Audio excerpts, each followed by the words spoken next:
Croeso canis, a warm welcome to all of you to our session with Maaz Bin Bilal, who is one of our former Charles Wallace India Trust Fellows.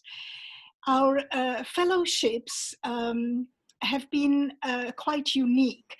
There are 4 of these fellowships supported by the Trust in the UK, and the one in Wales, which we have been hosting at Literature Across Frontiers, is one that connects creative writing with translation. The emphasis is always on translation in terms of the project that the fellows are invited to propose, but we also want them to do creative writing.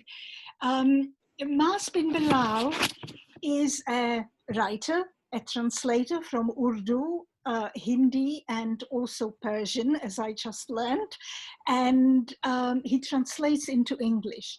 He writes himself in English. He's also a scholar. He's based in Delhi and in Sonipat, which is a university town north of Delhi, where he is associate professor at the School of Liberal Arts and Humanities at Jindal Global University. He graduated from the University of Delhi and holds a PhD in modern literary studies from Queen's University, Belfast.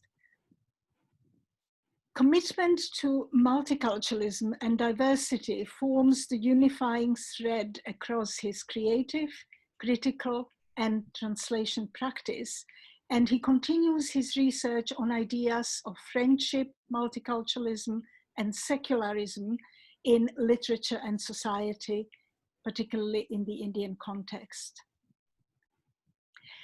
Maaz has published poetry, academic essays, review articles, book chapters, political commentary, opinion pieces, as well as poetry and prose in translation, and his own writing, of course, in many journals, anthologies, newspapers, magazines, and e-zines. His first book of poetry in English, which included also a section of translations from Urdu, came out last year from Yoda Press, and it's titled Ghazal Nama, Poems from Delhi, Belfast, and Urdu. When he came to stay with us in Aberystwyth as Charles Wallace India Trust Fellow, he was working on a very significant translation. It was a translation which was subsequently published quite shortly after he finished his fellowship.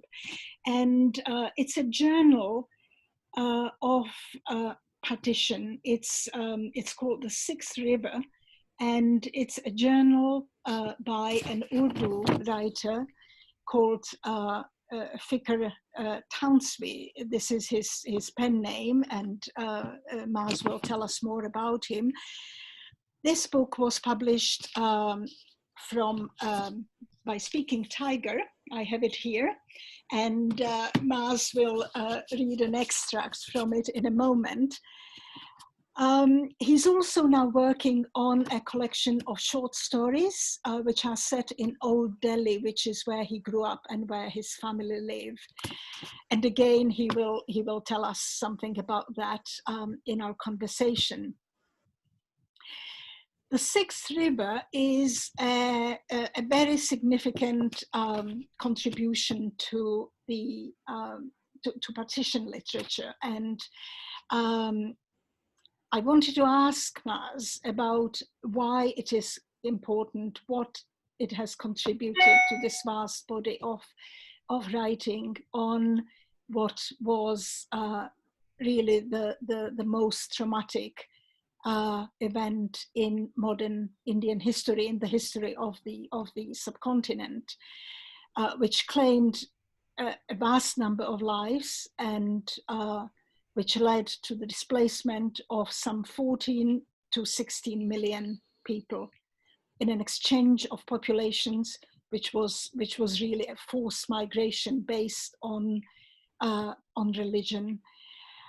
So I'll ask you now, Maaz, to read a short extract from the book, and maybe to start with a sentence which introduces the book, which is from a note by the author. Thank you. So I'll read the note first. Firstly, thank you, Alexandra, for the very generous introduction and for inviting me here today. I'll get to it straight away, the meat of the matter really, and respond to the question that you've asked me. So I'm reading the quote. Sixth River is the story of that barbaric time when human civilization was headed towards its acme with the help of science, philosophy, knowledge, and literature. And when two opposing religious traditions were colliding in India to lead to the bloodshed of millions of people. Perhaps I'll explain a little about Fikr and then get to the excerpt that I've selected to read out. Fikr Taunsvi hailed from a town called Tausa Sharif, which is now in Pakistan. His birth name was Ramlal Bhatia. And Taunsvi is because he comes from Tausa Sharif. And Fikr means to think, to deliberate, to intellectualize even, also to grieve at times or to worry. And he's a very sensitive writer. He comes from a Hindu background but became atheistic fairly early on and very secular in his ideals. And he settled in Lahore and became a poet there and an editor. And that is when partition happened. And it was a tragedy, of course, for the whole subcontinent. And he was greatly struck by it. He did not want to leave Lahore. And he tried to stay on into November of 1947. That is when he finally left because he felt betrayed by a close friend of his. The text is important partially for these kinds of reasons of him not wanting to leave, because it opens to us this idea of a very contested nature of belonging in the subcontinent. India, for example, even today, or even Pakistan for that matter, are not monolingual states, nation states, as often states are, say in Europe. We are a very diverse country in terms of our languages, also religions. So belonging is often a very contested category for all people of the subcontinent, and it was for Fikr. And this comes out very strongly in the text. What also comes out strongly is his commitment to secularism itself, his offerings to us as an observer, as a political commentator, and one who offers critique, and also the fact that he was a creative writer. So his autobiography also has been called a fictive autobiography by the partition critic Tarun Sen. And it is written in a style which is full of wry ironies and dark humor. It is a unique autobiography for that reason, that stands in contrast to other biographies that are largely written from the time by politicians really, or people who had held some kind of political office or the other, or upper class migrants. Or others have been recorded by later partition historians, and their testimonies have been recorded. But Fikr's is quite unique for these reasons that I've listed out. He's a creative writer himself, and somebody who prioritizes particularly language and region and culture over other notions of belonging, such as the nation state. And this is why he calls his journal the Sixth River, because he's talking of, and he's greatly disturbed by, the sixth river of blood and fire, as he says, that flows through the Punjab, the land of the five rivers. He's greatly traumatized finally by the partition migrations, and the extract that I've selected today is about the migrations and his response to it. And he calls out the empty rhetoric that forced these large-scale migrations. And another reason I've selected this excerpt today is because during the Indian lockdown, India has seen large-scale migrations, which have also led to the deaths of at least a few hundred people. We never know the exact number. The poorest of the poor, the migrant labor, has had to migrate large distances. Sometimes it has had to walk hundreds and even over 1,000 kilometers because the state announced an abrupt lockdown and closed down all public transport, including buses and trains. So I'll read now. This is from 8th November 1947. He's at a refugee camp and he's reached India at this point. Today, I sit as a refugee in the Khalsa College camp of Amritsar. There is a mass of women, children, the old and the young spreading all around me for 2 to 2.5 miles. There are trucks and tents. The city is new, not new to me, but for this crowd, it is a new country, a new nation. They have breathed a sigh of contentment upon arrival. This is why Diwali is being celebrated in Khalsa camp today. Electric lights have been lit to brighten and illuminate the place. There is music accompanied with speeches and sermons of peace, but the people have created a tumult. They cannot sit quietly in the assembly. There is no peace or quiet in their hearts. Their homes have been destroyed. Their beloved neighbors have been turned into enemies and taken from them. Their crops lie waste. Their children have bitten the dust and rolled in blood. Humanity is ashamed at the acts perpetrated on their young daughters. The heads of their wives, mothers, and old fathers have been removed from their bodies.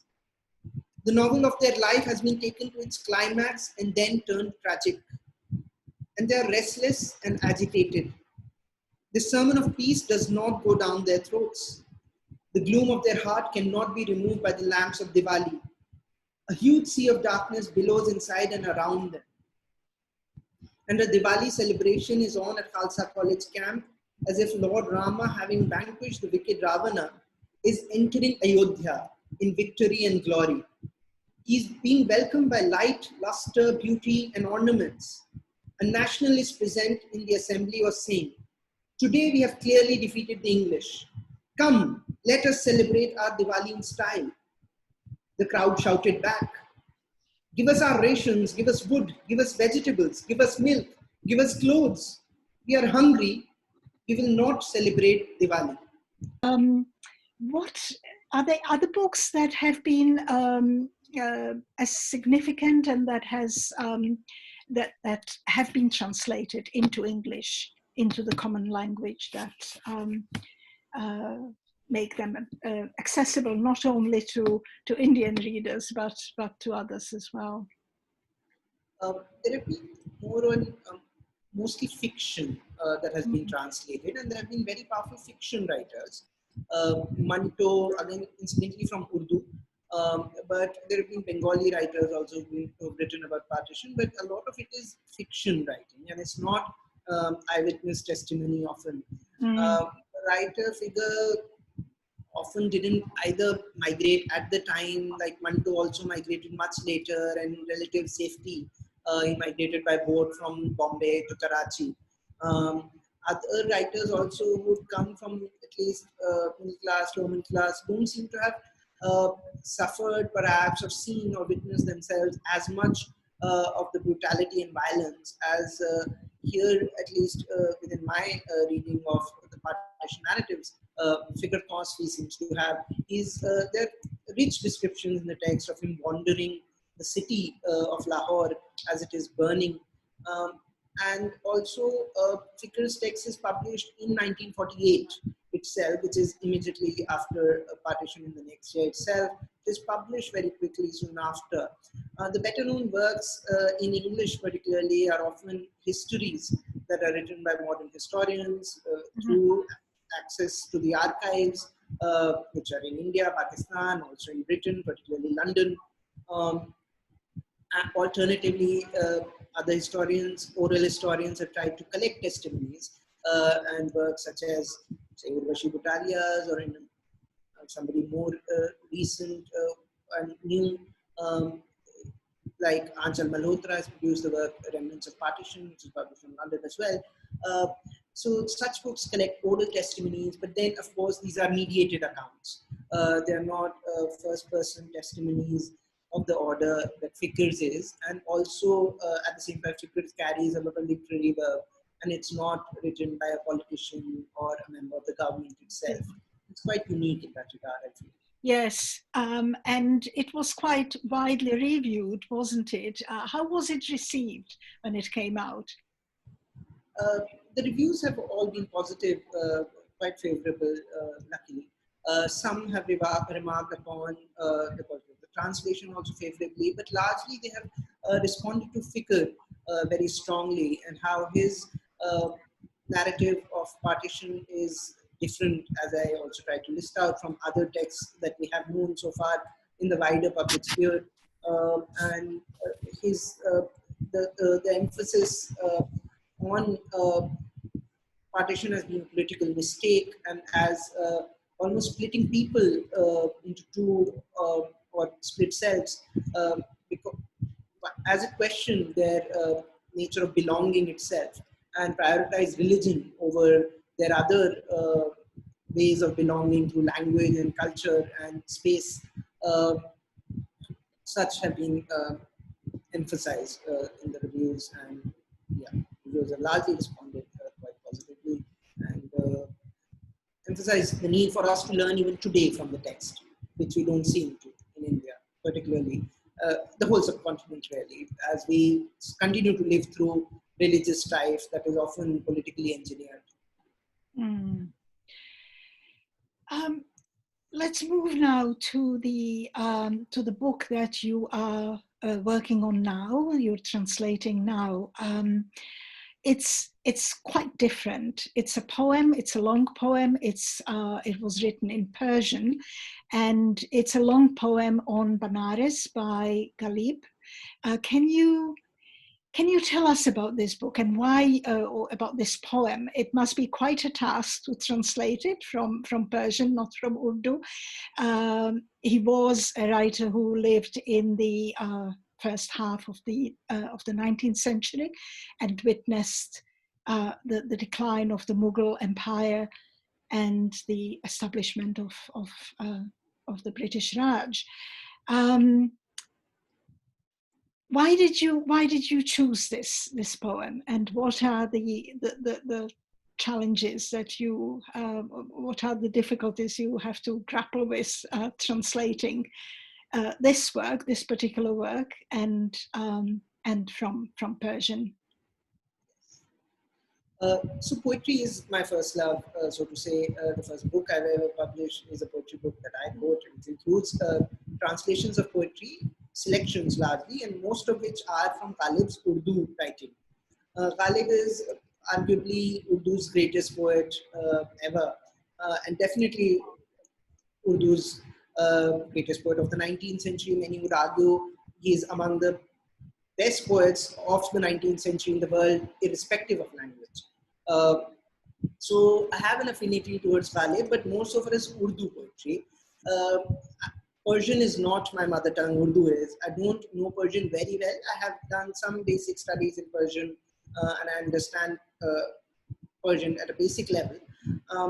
But Ghalib thought that he wrote more in Persian than in Urdu, and he thought that he would be known in his afterlife for his Persian poetry rather than his Urdu poetry. So that is one reason I thought that it's, as a fan of the poet also, that was one of the reasons to invest in his Persian poetry, which is more difficult for me to read and then to translate.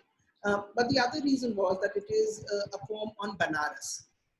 And Benares today is undergoing major changes in the name of development.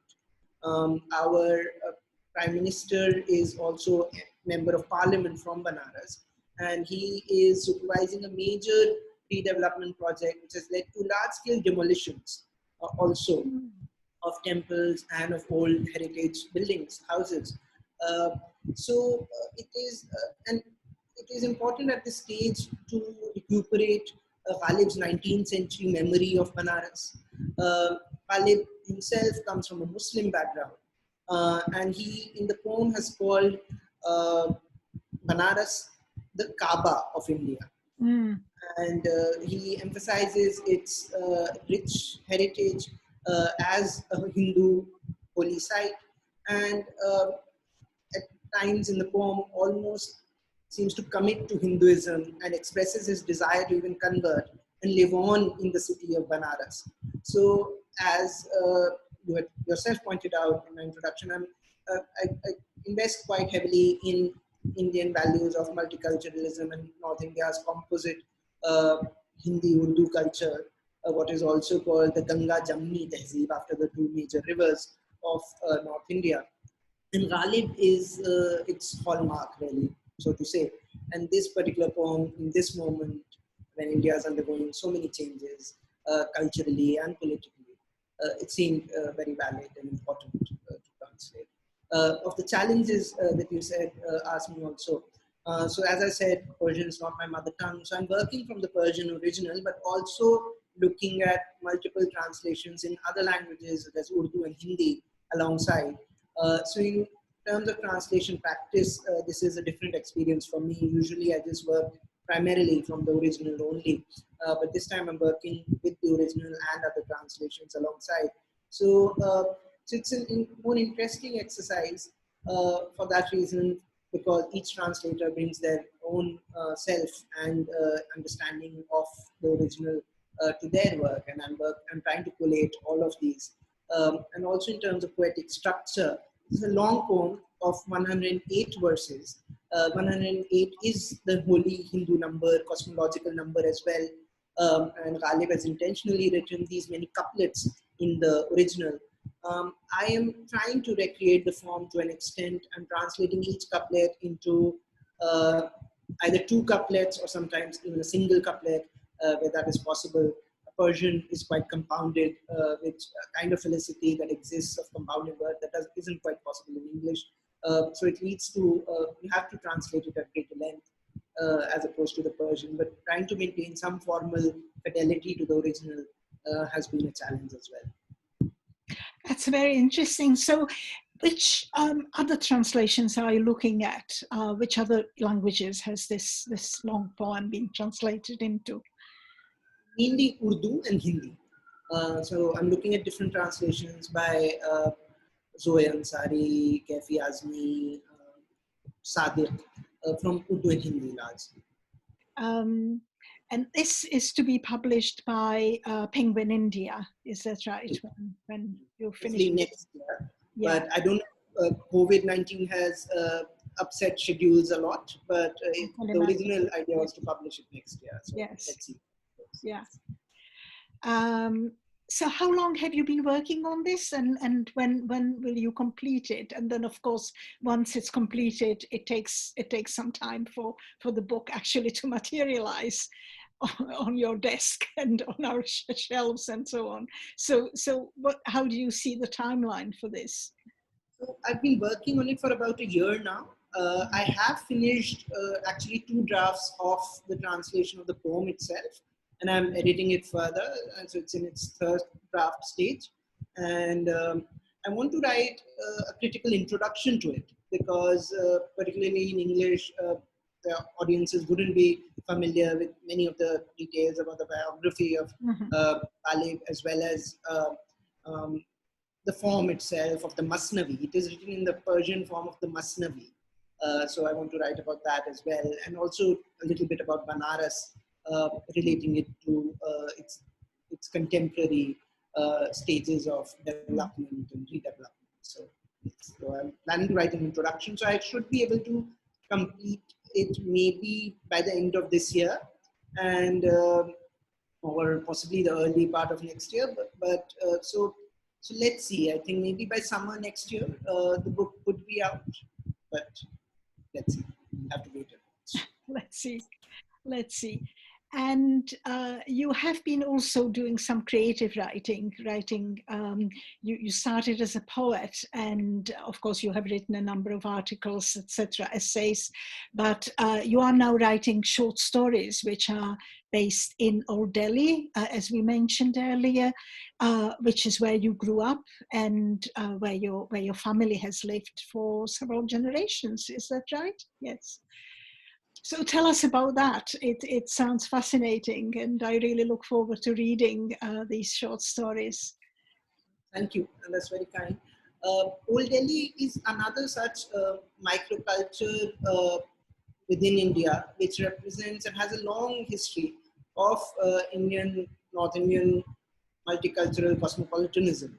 And writing the short stories had been on my mind for a while, but it's only in this lockdown that I finally perhaps had the leisure to sit down and start writing these stories. They are, to an extent, autofiction, as many fiction writers' first books are, I suppose. But I'm writing from observation, but also imagination, and writing about family life and the unique characters that exist and their multifarious, yet sometimes narrow and often timeless lives that they continue to lead in a part of Delhi in which many generations and many centuries continue to exist in our own modern times. So, for those reasons, I'm excited by it. I'm enjoying the writing. And these will be interconnected stories. The characters will emerge and re-emerge, and many would be related by family ties or acquaintances with each other. And hopefully they'll take us in interesting ways down the winding lanes of Old Delhi. So these are quite realistic short stories, or how would you describe them stylistically? They are realistic to an extent, but I would also say, because such is the nature of Old Delhi, also that it often gets into metaphysical or mystical concerns as well. Uh, but they are largely realistic, and it is because the people often hold such beliefs that the stories then tend to get into, say, mysticism, or sometimes even feudal beliefs, if one is to use that word, because, like I said, many centuries seem to exist in simultaneity in Old Delhi today. So what kind of literary tradition would you place these stories in? Um, that's Even in slightly. terms of the place that they are set in. I think there is a certain kind of tradition within subcontinental writing in English, from which it takes to an extent. So, Twilight in Delhi by Ahmad Ali. That's a more famous one. That's also about Old Delhi. So, to an extent, one or two readers to whom I have shown the stories thought that it reminded them of that. The Pakistani writer Daniel Muinuddin, who's only published one collection of short stories. He's based in the US, I believe. In Other Worlds, Other Wonders, I think. Which got favorable reviews when it came out. It's a few years old now, possibly it came out around 2010. I forget the exact year. So I think there are parallels there in terms of the structure. Though he writes about rural Pakistan and not city life, but his stories are also about interconnected. His stories are also interconnected about family life and different characters from a small rural part of Pakistan. I think there are also, because I read a lot of Urdu and Hindi fiction, I think some of the inspiration also comes from there. So perhaps some of the major writers, even such as Premchand or Manto, would have been strong influences, I'd say. So, like every Indian, really, you negotiate several languages practically in your daily life, and of course in your work as a translator. How does that affect your own writing?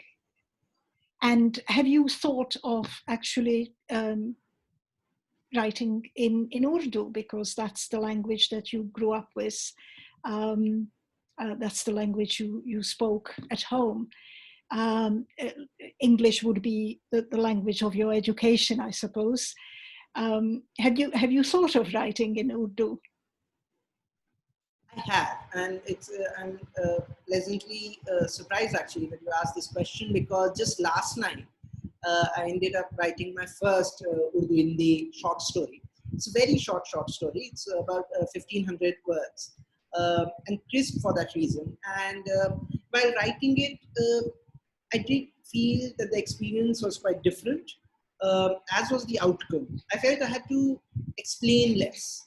I could be more to the point, because the audience knows more closely what I'm talking about. What I've written is a satire on the present moment, on the lockdown, on how various governments across the world, but particularly in the subcontinent, are treating um, the COVID-19 pandemic, but also other local emergencies, natural disasters that have occurred in our part of the world, including some of the biggest cyclones South Asia has seen in 3 centuries, Yeah. and the locust swarms that have come in. Um, but I must say that my English writing also has almost always been influenced greatly by my mother tongue Urdu and also Hindi, which are very similar. With my poetry, as the collection is called Ghazal Nama, also many of the poems in the collection are written in the form of the ghazal, which is a very popular form in Urdu, and originally harks back to Arabic and through Persian. When it came to India, was written in Persian actually first. So I've written many English ghazals there, and for that, in a sense, the great influence from English was Agha Shahid Ali, the Indian American Kashmiri poet, who got other major English poets such as John Hollander, Paul Muldoon, and others to write ghazals in English. So my poetry has always been influenced particularly by rhythms from my mother tongue, Urdu, and it has been a conscious choice as well to affect English and to pull it in different directions, and to bring newness to English also through Urdu and English, and to make it a little more my own. Um, as it is my professional language, but in India, of course, as you rightly pointed out, we live between multiple languages, with English often as a language of birth, and languages of home, of love, are often different. Just an interesting situation, conundrum really, that we try to solve all the time. And you think through, even dream in multiple languages, and then that gets reflected in different ways in our writing, I feel. Yes, it must be a process that you're negotiating literally every day in your life and in your work, and it's something that we could go on talking about. But we will have questions from the audience, and so I would like to leave time for Q&A, and I'm sure that there will be questions. Possibly on this topic, on other topics, and so we'll draw this conversation, which was it was a great pleasure to see you again, Maaz, and it was a real pleasure to talk to you, to hear about your new projects, and so we'll draw this conversation to a close, and we'll open up to questions from the audience. Thank you so much, and I look forward to reading all this new work that you have been engaged in. Thank you. Thank you for your very kind questions, Alexandra.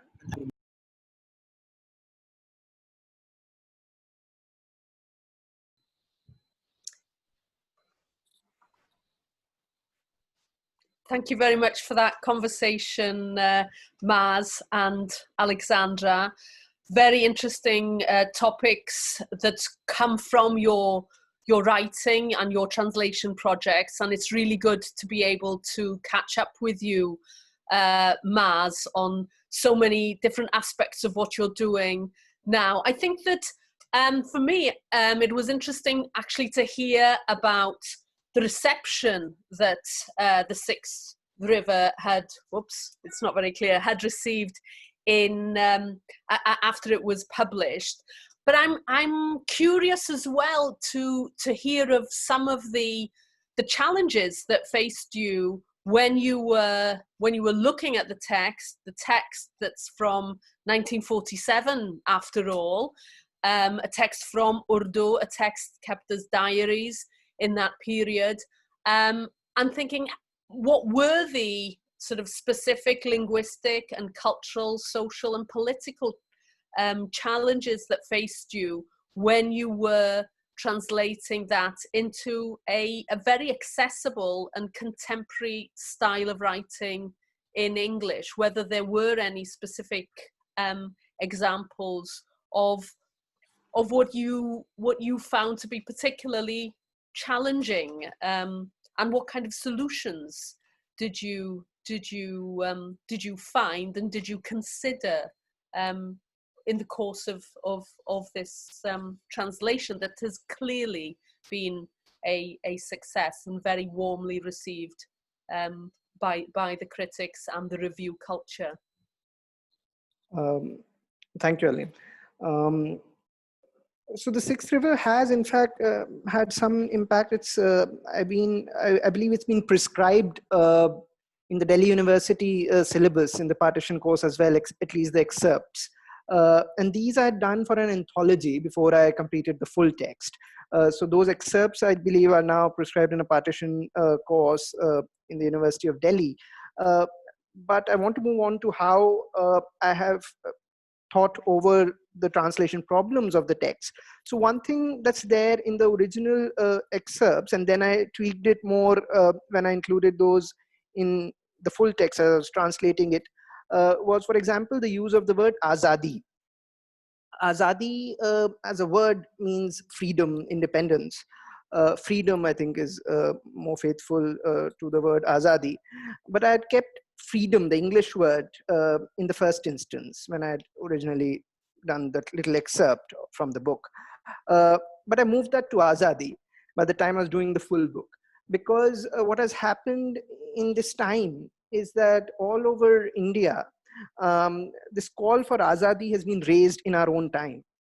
It began from Kashmir in a way, but it has now come to mainland India. It has been invoked in all protests against some of the acts brought in by the government, such as the Citizenship Amendment Act. So in a sense, the word was ever present, I thought, even in the imagination of those who might not know the original Urdu or even the related Hindi. So in that sense, one thing that struck me as I was working on the text is that how words gain different valence and different currency itself. And then according to the time, you have to sometimes drop or change or retain the original word accordingly. So even as I had translated it into English 2-3 years back when I had done the section of the translation, but when I did the final full-length journal, I decided to retain azadi. I had to retain certain other words also. Malech is a very caste-specific word of somebody who is almost untouchable, who is an outsider, often used for Muslims in India by high caste conservative Hindus. Not so much anymore, perhaps, but definitely traditionally so. But even today, there would be people who might use it. So there are no equivalents for these kinds of words. So I had to retain these. Stylistically, the other thing that was tricky was to retain the sarcasm, the irony, the dark humor of Fikr. And humor particularly is very difficult to translate, I feel. So that required deep engagement.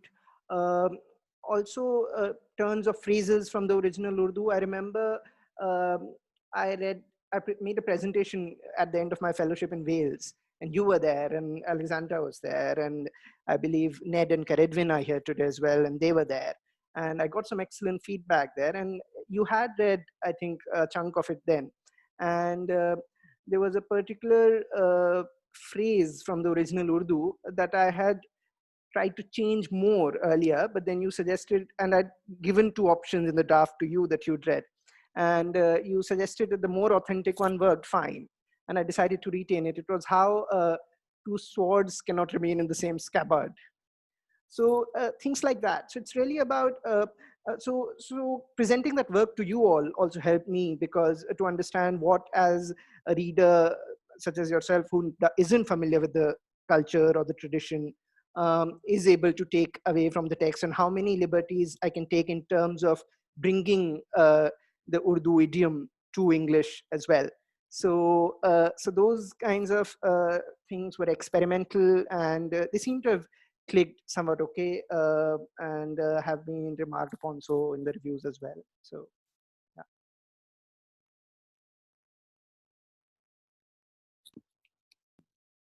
I should now explain how we're doing this session, and I'm sorry I had a bit of a technical problem, and this is also why we always have two moderators.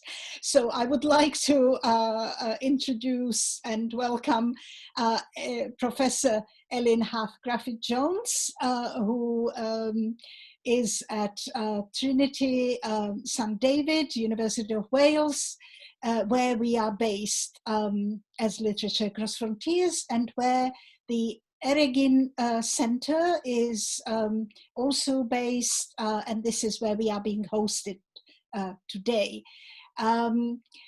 I would also like to explain that what we did, precisely because I was worried about possible technical glitches, we pre-recorded the session, as you can see, so we looked a bit different, both Maaz and I. And we thought that we would do a kind of hybrid production where we screen the pre-recorded session and then we have the Q&A. So this is what we're doing. And so I would like to welcome everyone to the second part. And because this is done as a webinar, you can only ask questions by typing them into the chat. So if you have any questions, we won't be able to call you to come on screen and ask them. We have to actually read them out. So if you have questions, please type them into the chat. And we will then put them to Maaz. He also can see them himself. So that's just a bit of housekeeping. And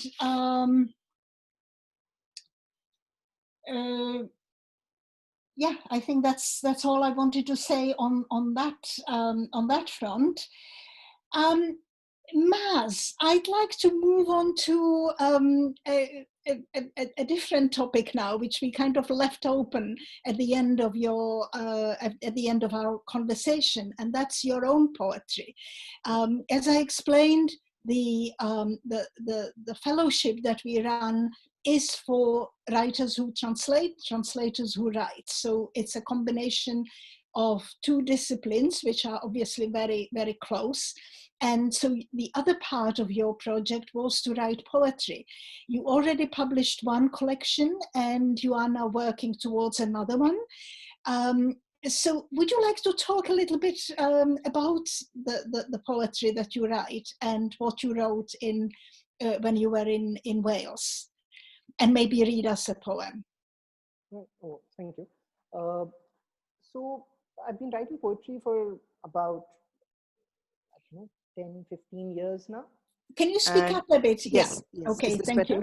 So as I was saying, I've been writing poetry for about 10, 15 years now. I already in the earlier conversation that we were having about the translation also brought in the idea of how I often work with ghazal as a form in English.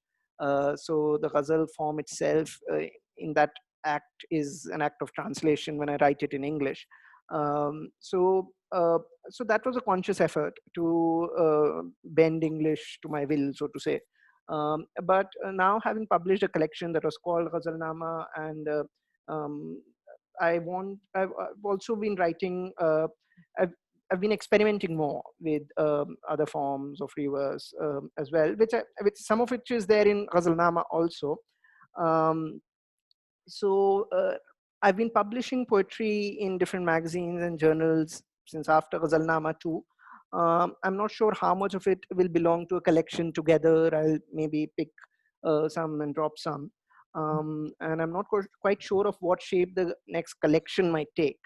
But as I've been saying, even Fikr's partition text is a text that referred to contemporary times, because we live in a politically very a time of great political turmoil, right?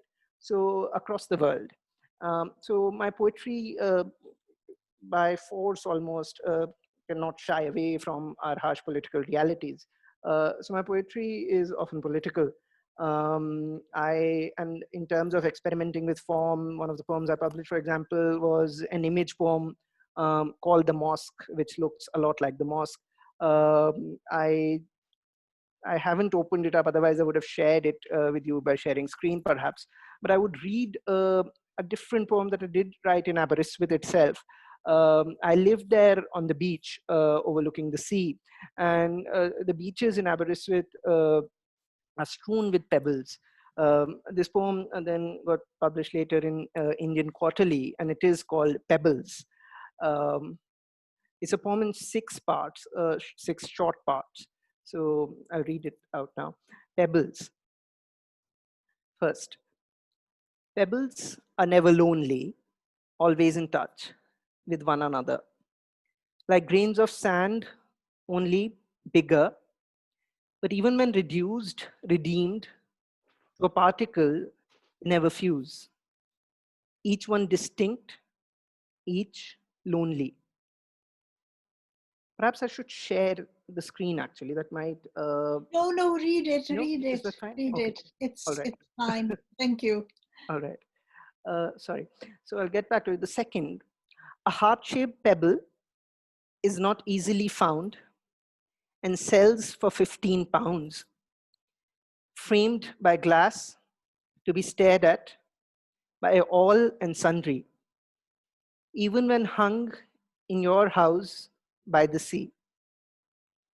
Third, cobbled streets lead nowhere, made of large-sized pebbles, a matter of semantics, 64 to 256 mm. They hurt the feet, despite the metal-shod jackboot that seeks to crush the stone beneath. Fourth, Cephos were cast into 2 urns in ancient Greece. He whose urn had more pebbles always came out on top. But what of the pebbles that are forever cast in minority?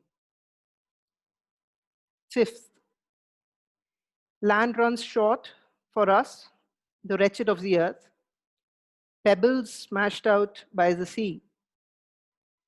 A child comes along, throws a few back in, but out again, into the margins, us without a polity. Sixth, pebbles. They're varied. I pick some up, hurl them back in, just to let the ocean know you might be all powerful, but we are not asleep. Thank you. Thank you very much, Maaz. It was good to hear something that was written when you were staying with us. And we have one question here, which actually from the audience, which actually refers to your poetry. And it goes like this. Why do you refer to Christianity and Hindu deities in some of your ghazals, specifically the ghazal On Those Nights? You're speaking to the microphone if you can. Yes, thank you. Yes. I mean, I see no reason to, firstly, but I mean, I'm happy to refer to different sources for my influences and to take from them eclectically. I mean, one can be Catholic about these things. But if one is to probe this perhaps in terms of a direct inheritance or a philosophical even affinity, I come from a Muslim background, which is of the same monotheistic tradition from which Christianity is a forerunner as well. And I've grown up in India and gone to a school that was Gujarati and lived in Delhi. Most of my friends have been not Muslims, definitely Hindus or Sikhs or Christians or others. So it's been all around me. And in India, I think we are always surrounded by multiple faiths, languages, color, creed, caste, class, of course, all of those things, but definitely multiple faiths all the time.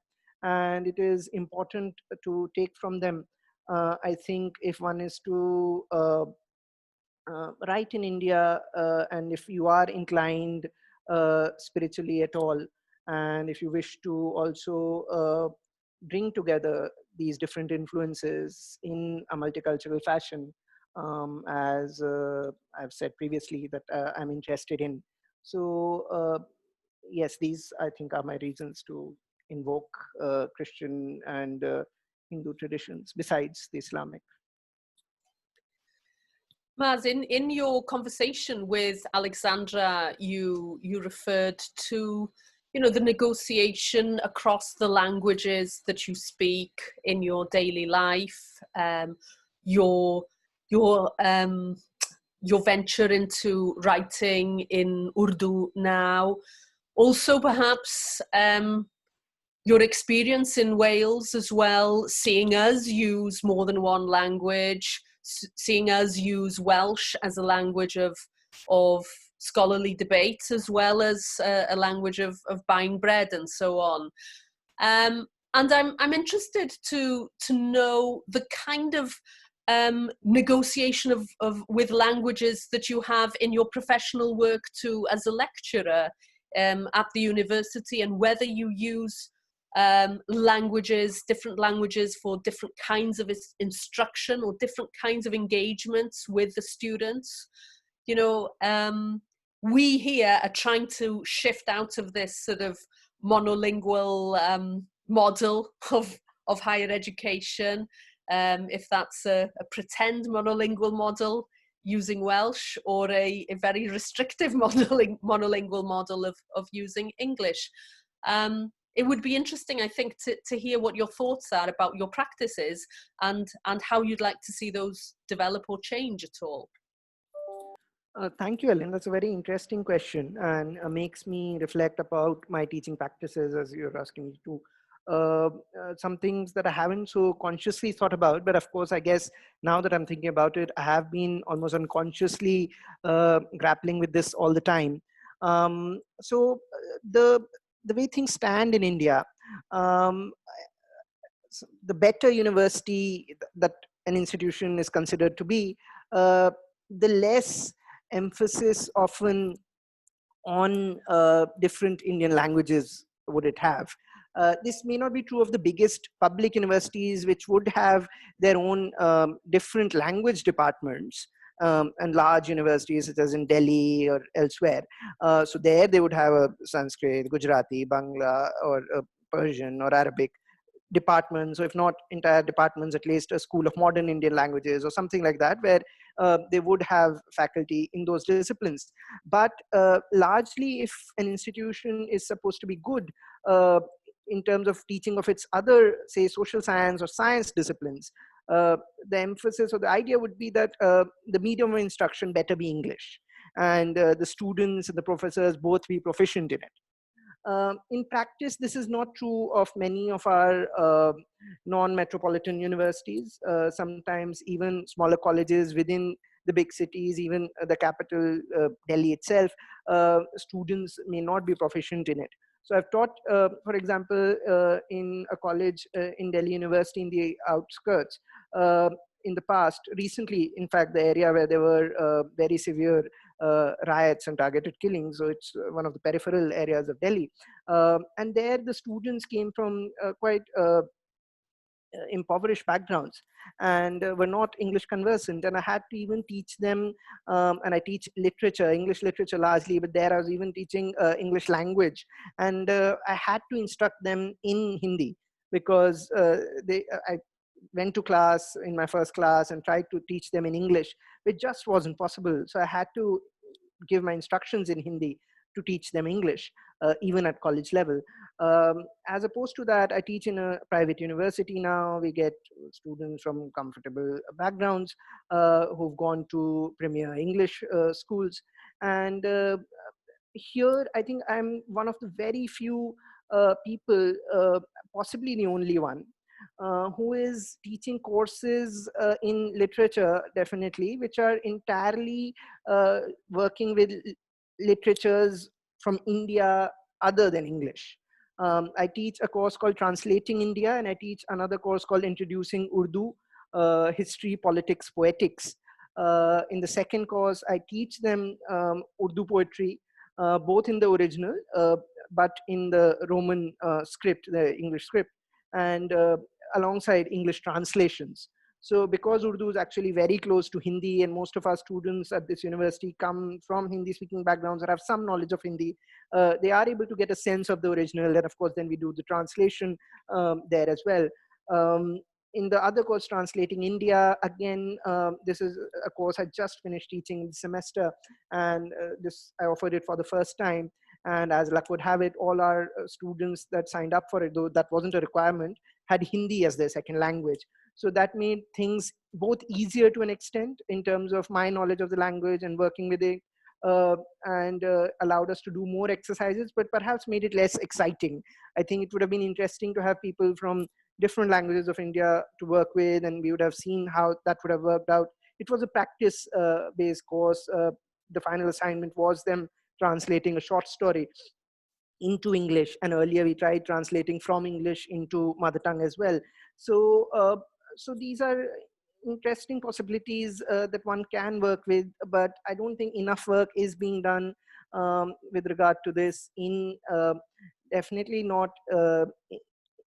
I mean, the English school is actually often ends up acting as the literature school, but of course the larger universities will have a Hindi literature department or a Bengali literature department or a Malayalam literature department and so on.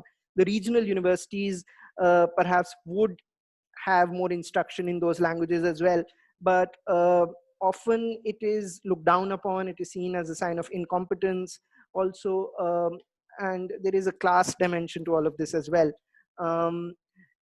One thing that since you mentioned Wales as well, I was very happy to see in Wales was an omnipresent sort of nature of Welsh itself in all road signs and everything, and even how the embankment had the minority language flags of Europe, which I think you had something to do with.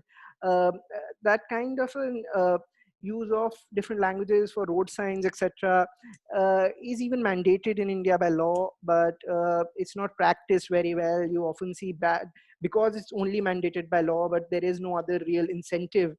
People are losing their other languages, and often they're very bad translations of just the English text, which are painted on to road signs, etc., which people get only through, say, Google Translate, etc., and don't really represent what they're supposed to. So these are some of our challenges, but there are exciting possibilities. I wish people more consciously work with these.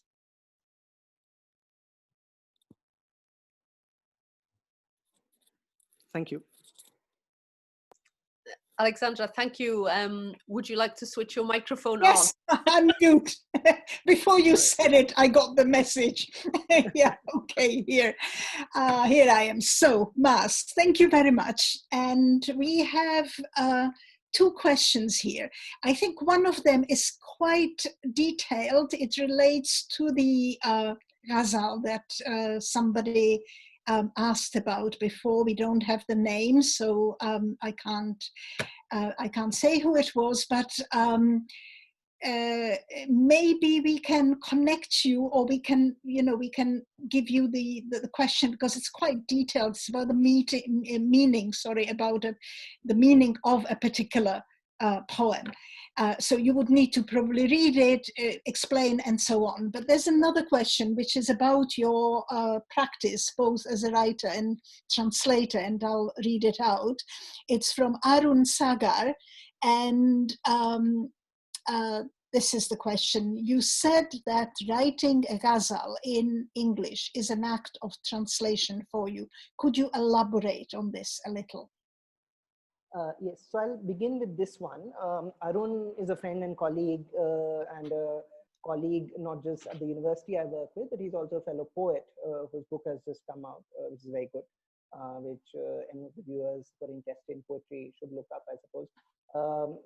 Can you speak into the microphone? Yes, sorry. Thank you. Sorry. Thank you. I was saying, was I somewhat audible? Should I repeat what I said? Yeah. Maybe. Yeah. Okay. Okay. I was saying Arun is a colleague and a friend, and a colleague not just at the university I work with, where he teaches law, but also in the sense that he is a fellow poet, and his second book is just out by Copper Coin Press, and those interested in poetry should definitely look it up. But to answer to his question, yes, writing a ghazal is an act of translation for me. What that means is that it's, so for example, when we write sonnets in English, I don't think we are as attuned into the Italian inheritance. We know that, yes, it was an Italian form to work with, to begin with, but it has come to us for centuries now in English itself. And we've read sonnets in English, and we write sonnets in English, and it's been quite completely co-opted for English writers as a form that resides in English itself. But when I write a ghazal, and having read more ghazals in Urdu than in English, and there being far more ghazals in Urdu or even in Persian and Arabic than there are in English, because from Arabic the tradition dates back to the 8th century AD, and from Persian also till definitely from the 10th or the 11th century AD till now. And Urdu also, it goes back to, I think, 300 years, more than 300 years. So what then, when I write a ghazal, unlike perhaps many of the writers of the form, say, based in America, I also write with an awareness of this tradition in Urdu itself. And it's not just the formal aspects of it that I'm working with. Perhaps I was doing more of that when I first started writing ghazals. I was trying to imbibe the formal requirements, the meter, the rhyme, the refrain, the pen name in the last couplet, and things like that. But I think lately, and you'd notice, perhaps careful readers might be able to notice that shift in the collection as one goes on reading, that there is a universe of the ghazal that exists. And this universe represents the civilizations and cultures, and captures them very well, from which it comes. These cultures are Persianate, one can say, Arabic as well, and then Indian. Not quite in that order: Arabic, Persian, Indian, of course. But so they have fixed figures, they have fixed symbols, such as that of the lover, the beloved, the rival. Common habits are drinking, which is taboo in Islamic society, because a lot of these were, and therefore seen as a sign of radical dissent against the figure of the preacher, the religious figure, who's also a figure in this world of the ghazal. And through all of this, it's actually constantly espousing a radical politics of love. So I think it is some of these things that I've more recently come to work with, and to bring them then to a political, personal landscape of the present, and in the language of English. So I think it's also trying to bring these cultures to an English reading audience, and to revive them differently, and to map them differently.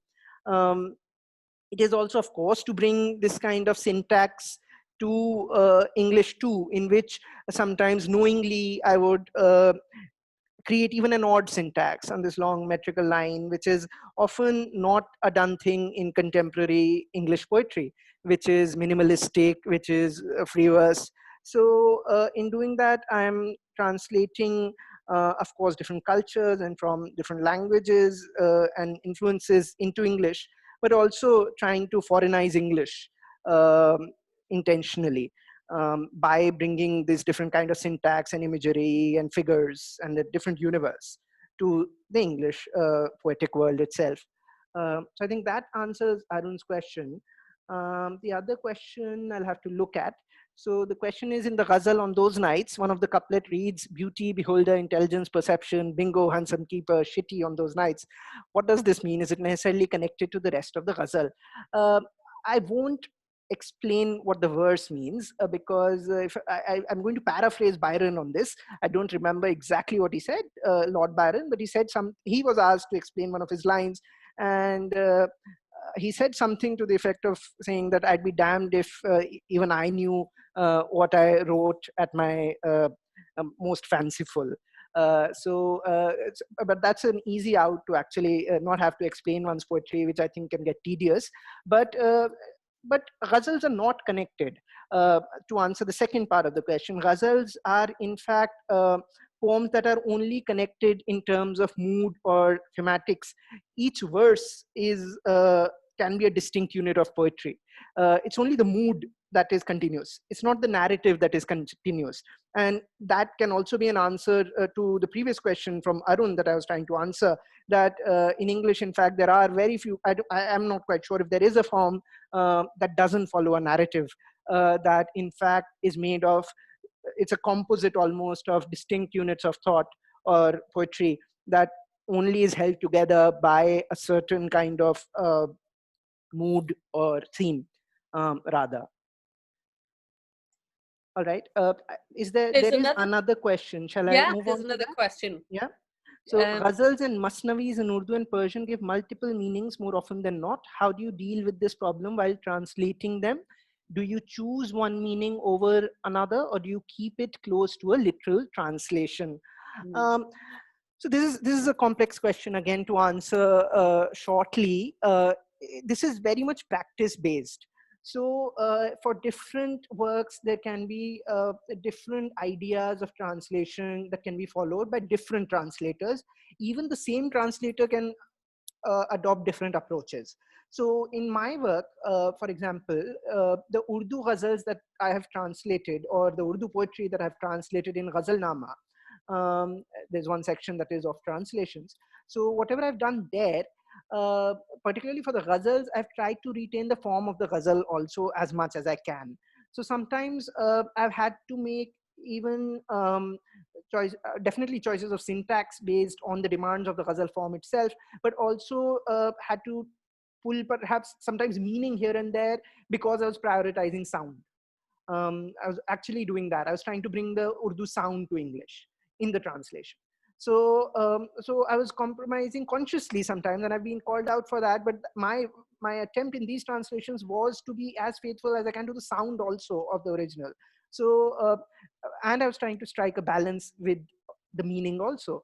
So I would say I want to be as literal as possible. And but yes, there are multiple, and the beauty of Urdu poetry particularly, and also Persian poetry, but definitely of Urdu poetry, is that a single verse, a single sher can be Zumani, it can have multiple meanings. And the idea is that one couplet should be as compounded as possible.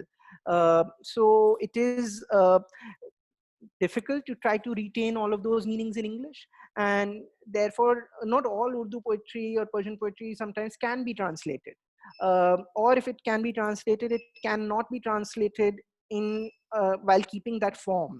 So now when I'm translating Ghalib's long poem Chirag-e-Der, I'm not being as strict as I was with the translation with regard to form itself.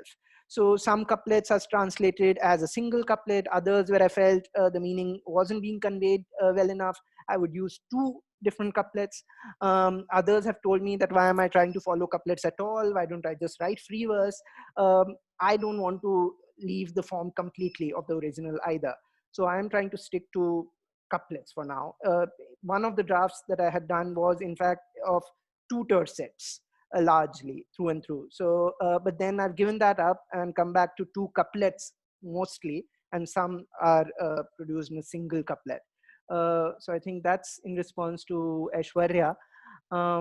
There's another anonymous question. Shall I go on to that? In your ghazal On Those Nights, what did you mean while writing, may you write couplets, do what you may, Maaz? She's Shiva's triple wife, Shambhavi, on those nights. In specific, what is the reference? Specific reference to Lord Shiva. His wife's name was Parvati, wasn't it? Shambhavi as a word refers to a particular myth where Shiva has had 3 wives. I'd encourage you to chase it up yourself, actually. I don't remember the very fine details of it right now off the top of my head. But that's the short answer. I don't want to, again, as I said previously as well, I don't want to give the specific meaning of the couplet itself. I'd leave that open to your imagination. Maaz, you've spoken about a lot of the challenges that you face in translating verse, and also we know about your work as a writer as well. I wanted to ask you, you've also mentioned, that you wanted the Urdu rhythm to come through in your translations and so on, and you've spoken about using the ghazal form in English too. I was just wondering who the influence is, which writers, which poetic traditions, which writing traditions. I know it's a very broad question, but what are the literary influences on you as a writer and as a translator? So with regard to poetry, with the ghazal form particularly, the strongest influence, of course, is Agha Shahid Ali. Agha Shahid Ali is the Kashmiri American poet who wrote a number of ghazals himself. He commissioned an anthology of ghazals from American poets, in which the leading American poets of the time contributed. Others who've written ghazals in English, even irrespective of Agha Shahid Ali, are Adrian Rich, and Ejaz Ahmed has done some translations of Ghalib, and others have. I don't quite approve of those translations, honestly, even by a lot of Indians or others. I don't think Ghalib has been translated very well.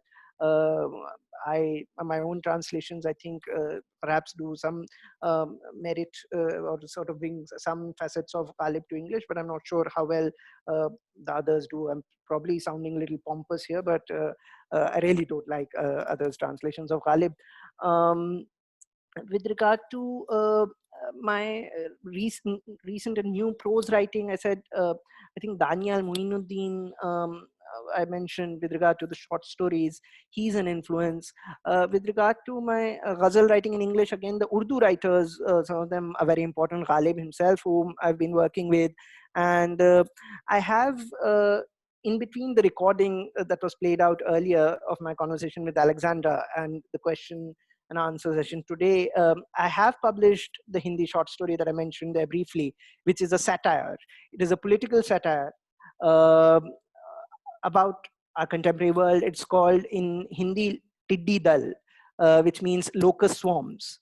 And we've had an infestation of the locusts who've flown all the way, beginning from Ethiopia and gathering in numbers through Iran and Pakistan and come to us and are destroying crops. And they seem to be one among the many plagues that are plaguing us in India, and of course people across the world, including COVID-19. And we've had some of the worst storms from over many centuries in India also. So the satire is about that, about what is about nature perhaps trying to get back vis-a-vis the politics that goes on in the subcontinent. And this is, I think, greatly influenced by Fikr Taunsvi. Fikr, who is first and foremost, a satirist. I am to translate his other major work, which is called Pyaz Ke Chilke, which means onion skins. And he was mainly a satire columnist in a leading Urdu newspaper, Milap. And so some of these people that I've been working with closely while translating them, they have had a strong influence as well. Yeah.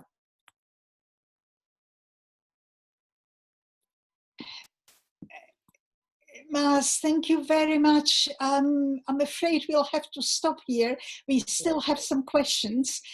It's a pity that these questions didn't come up earlier, but they all relate to your translations or your poetry writing, and maybe you should set up a Zoom seminar on this topic, because there seem to be people who would like to discuss your practice of translation and poetry writing, and how your sensibility is influenced by doing these translations. Maybe there's a suggestion that you could do a seminar on these topics. I'm afraid we won't be able to answer these additional questions. Thank you for them. Thank you very much. And thank you, Maaz, and thank you, Ellen, for taking over. I'm sorry, I had another technical problem, and this is why we have two moderators. When this happens, the other one takes over. So thanks a lot, Ellen. Thank you, Maaz, again, and a big thank you to the audience. Thank you very much for joining us. And we have another of these sessions next. It will be the last one next week with V. Ramaswamy, the translator of Bengali novelists and short story writers. And the title of that is Locked Down in Kolkata, Translating Iconic Bengali Authors. So I hope you will join us for that session. And this is it for today. Thank you. Thank you, everyone. Thanks for all the lovely questions. Alexandra, Ellen, Carrie behind the scenes, and everyone who attended. Thank you. Thank you. Thank you, Maaz. It's been a very, very enjoyable afternoon in your company once again. That's great. Thank you. Good to see you. Likewise. Diolch.